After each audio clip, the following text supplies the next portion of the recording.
Hello friend, good morning. তোমরা সবাই কেমন আছো? আশা করি সবাই ভালো আছো, আমিও ভালো আছি। আর এই দেখো আমরা সকালে ঘুম থেকে উঠে পড়েছি, আর আমার ছোট ছেলে আমাকে উঠতেই দিচ্ছে না, বলে মা একটু শুয়ে থাকো।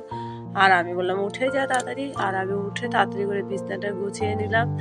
বিছনাটা ঝেড়ে এখন আমি চলে যাব ঘর ঝাড় দিতে। এখানে সকালে বাসি কাজটা তো সবাইকেই ছাড়তে হবে। আর সকালে বাসি কাজটার মধ্যে বিছনা বিছনা ঝাড় দেওয়া, আর তোমরা জানো ঘরটা ঝাড় দিয়ে পুরো কাজ করেছি। আর এদিকে আমি ছেলেকে বললাম দাঁত মেজে আয়, দাঁত মেজে পড়তে বসে। আর ও দাঁত মেজে আয়ুষ পড়তে বসে পড়েছে। আর এদিকে আমি চান ঠান করে রান্না বসিয়ে দিলাম, কেন ওরা খেয়ে স্কুলে যাবে। এখানে আমি ভাত বসিয়ে দিলাম, আর এখানে ডাল হয়ে গেছে, ডাল ফুটিয়ে নিচ্ছি। আর এদিকে দেখো আমার শ্বশুর বসে আছে, আমার দিকে তাকিয়ে আছে। আমি বলছি বাবা কেমন আছে? কেন আমার শ্বশুরের শরীরটা সেরকম ভালো নেই, কেন 2 বছর আগে স্ট্রোক করেছিল, ওনার একটা হাত সেরকম চলে না। আর দেখো আমার রান্না আছে, এখানে মা বাবাকে খাওয়িয়ে দিচ্ছে।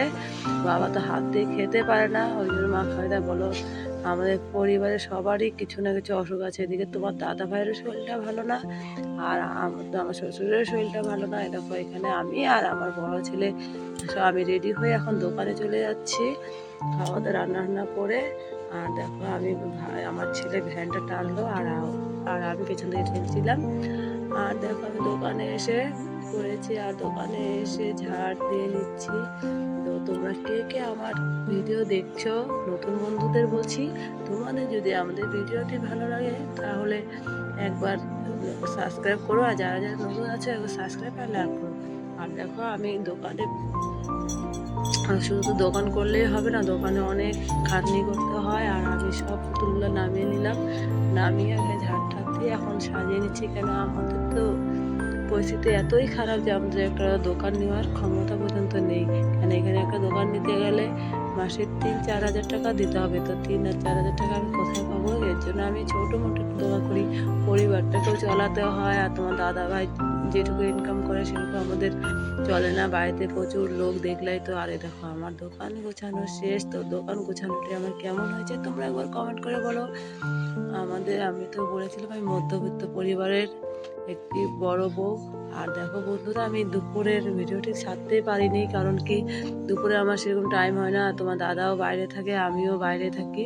আমি রাত্রে এসে দেখো এখানে তরকারি গরম করে নিয়েছিলাম, আর এখন এখানে এসে আমি ভাত বেড়ে নিচ্ছি। কেন আমার ছেলে আর তোমার দাদারা খাবে। আর জানোই তো দাদা ভাইয়ের শরীরটা খুবই খারাপ, যার জন্য আমার দিনে সেরকম ভিডিওটা করতে পারিনি। আর দেখো আমার বড় ছেলে খেতে বসে পড়েছে, আর আমি তোমার দাদা ভাইকে খাওয়াই দিচ্ছি। কেন তোমার জানো বলেছিলাম দাদা ভাইয়ের শরীরটা খারাপ, আর জন্য সেরকম খেতে পারে না। সবাইকে খাওয়া দাওয়া করে আমি এখন খেতে বসে পড়েছি। তো আজকে ভিডিওটি সেরকম বড় করছি না, কারণ কি আমারও শরীরটা সেরকম ভালো না। আর আমার ভিডিওটি তোমাদের কেমন লাগলো একবার কমেন্ট করে বলো। আর দেখো এখন আমি ঘুমোতে চলে যাচ্ছি। তো বন্ধুরা তোমরা ভালো থেকে সুস্থ থেকো। আর যারা আমার নতুন ভাই বোনদের বলছি, যারা আমার ভিডিও নতুন দেখছো প্লিজ একটা সাবস্ক্রাইব, আর ভালো লাগলে ভিডিওটি লাইক করো। আর আমার পুরানো বন্ধুদের বলছি তোমাদের আমার ভিডিও দেখার জন্য অসংখ্য অসংখ্য ধন্যবাদ। তো তোমরা ভালো থেকো, সুস্থ থেকো, বাই।